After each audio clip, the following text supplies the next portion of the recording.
আসসালামু আলাইকুম দর্শক, আজকে আমি আপনাদেরকে চিকেন চাইনিজ ভেজিটেবল ফ্রাই করে দেখাবো একটু ভিন্ন রকমভাবে বাঙালি স্টাইলে। তো সাথে থাকবেন। বিসমিল্লাহির রহমানির রহিম। তা চলুন দেখে নিই আমার এই চাইনিজ ভেজিটেবল ফুড রান্নার জন্য কি কি উপকরণ লাগছে। এখানে আমি 2 কাপ ফ্রোজেন ভেজিটেবল নিয়েছি। এটা আমি আমার পছন্দ মতো নিয়েছি, আপনারা আপনাদের পছন্দ মতো ভেজিটেবল নিয়ে নেবেন। আর লাগছে আমাদের 200 গ্রাম মুরগির মাংস। এখানে আমি ব্রেস্ট পিস নিয়েছি, ছোট ছোট করে কেটে নিয়েছি। আর লাগছে আমাদের 2 কাপ পেঁয়াজ, chopped onion 2 cup, chopped garlic, রসুন কুচি। এখানে আমি বিগ সাইজের 2টা রসুন কুচি করে নিয়েছি। আর লাগছে আমাদের ফালি করে কাটা কাঁচামরিচ, গ্রিন চিলিজ। এখানে লাগছে আমার মিক্স কারি পাউডার। আর লাগছে coriander, ধনেপাতা কুচি। এখানে লাগছে হাফ কাপ সানফ্লাওয়ার অয়েল। লাগছে আমাদের স্বাদ মতো লবণ। এখানে লাগছে অল্প কিছু পরিমাণে গোটা 5 ফোড়ন, গরম মশলা সিডস, জিরা গুঁড়ো, মিক্স গরম মশলা পাউডার। আর লাগছে 5 ফোড়ন পাউডার। আর কথা না বাড়িয়ে চলুন মূল রান্নাতে চলে যাওয়া যাক, সাথে থাকবেন। ধন্যবাদ। আমি হাফ কাপ থেকে কম 1/4 কাপ তেল নিয়েছি। তো তেলটা ভালো করে গরম হয়ে গেছে। প্রথমেই আমি দিয়ে দিচ্ছি আস্ত গরম মশলা সিডস,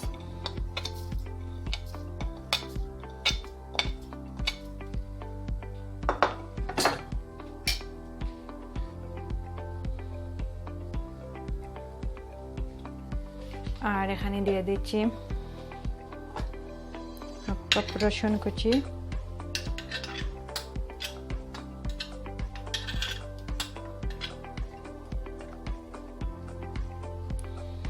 এই রান্নাটা কিন্তু চাইনিজ, কিন্তু আমি করব একটু বাঙালি স্টাইলে। তো চলুন রসুনটাকে ভালো করে ভেজে নিই।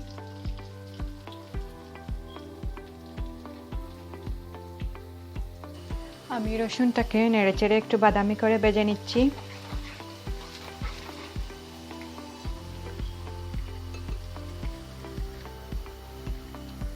আমার রসুনটা বাদামি করে ভাজা হয়ে গেছে। এবার আমি দিয়ে দিচ্ছি চিকেন। এবার আমি দিয়ে দিচ্ছি স্বাদ মতো লবণ। এখানে আমি হাড় সহ মাংস নিয়েছি। আপনারা যারা বাচ্চাদের জন্য এই খাবারটা রান্না করবেন তারা হাড়গুলো সরিয়ে নেবেন আর শুধু মাংস ব্যবহার করবেন। আমার ঘরে কোনো বাচ্চা নেই, তাই আমি হাড় সহই মাংসগুলো দিয়ে দিয়েছি।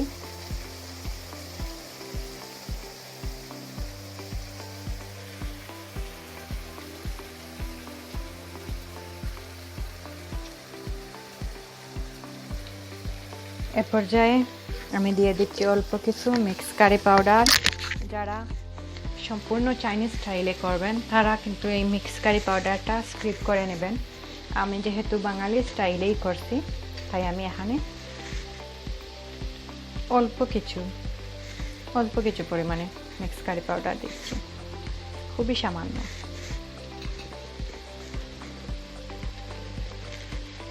চাইনিজরা কিন্তু মিক্স কারি পাউডার ইউজ করে না, আমি আবারও বলছি।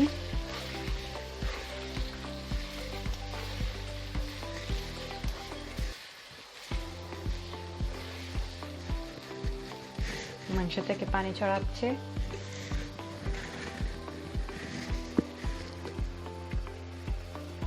আমার মাংস থেকে পানিগুলো ছড়িয়ে গেছে আর পানিটা শুকিয়েও গেছে, তার সাথে সাথে মাংসটাও সিদ্ধ হয়ে গেছে। ওর পর্যায়ে আমি দিচ্ছি ফালি করে কাটা পেঁয়াজ। আপনারা যারা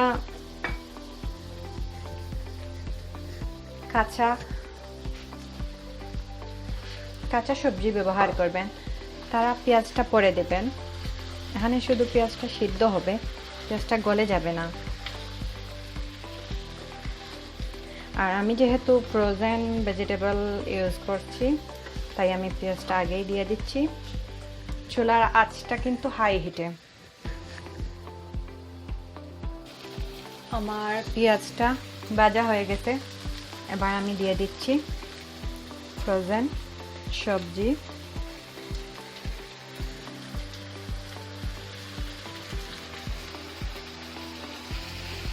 এবার আমি অল্প কিছু পানি দিয়ে আর কাঁচামরিচগুলো দিয়ে 15 মিনিট রান্না করব। আপনারা যারা কাঁচা সবজি ব্যবহার করবেন তারা আধা ঘন্টা রান্না করবেন।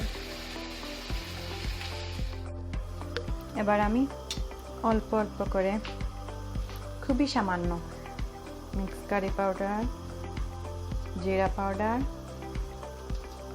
আর 5 ফোড়ন, তিনটা মিলিয়ে আমার কিন্তু এখানে হাফ টিস্পুন হয়েছে। এবার আমি অল্প একটু ভেজে নেব। এই খাবারটা রেস্টুরেন্টে যারা খেয়েছেন তারা জানেন যে সবজিগুলো সিদ্ধ হয়ে যায় কিন্তু গলে যায় না, আর একটু সসি থাকে। তো আমি সেই প্রসেসটাই ফলো করছি। আমার এখানে সবজিগুলো সিদ্ধ হয়ে গেছে কিন্তু গলে যায়নি, আর একটু সসি ভাবও থেকে গেছে। তো ফাইনালি আই অ্যাড কর্নফ্লাওয়ার। এখানে আমি 1 টিস্পুন কর্নফ্লাওয়ার লিকুইড দুধের সাথে মিশিয়ে নিয়েছি। এবার আমি অল্প অল্প করে, এইভাবে অল্প অল্প করে মিশিয়ে দেব। একসাথে দেওয়া যাবে না, একসাথে দিলে দলা লেগে যেতে পারে নিচে। অনেকে কি করেন একসাথে দিয়ে দেন, নিচে দলা বেঁধে যায়। তো আমি এখানে একসাথে দেব না, আমি অল্প অল্প করে কর্নফ্লাওয়ারগুলো। তো হয়ে গেল আমার বাঙালি স্টাইলে চিকেন চাইনিজ ভেজিটেবল ফ্রাই। এবার আমি এখানে ধনেপাতা দিয়ে এটাকে পরিবেশন করব। আর কাছ থেকে দেখিয়ে দিচ্ছি আমার সসটা কিরকম হয়েছে। এই যে দেখুন, আপনারা দেখলেই বুঝতে পারছেন যে খাবারটা কতটা সুস্বাদু হয়েছে।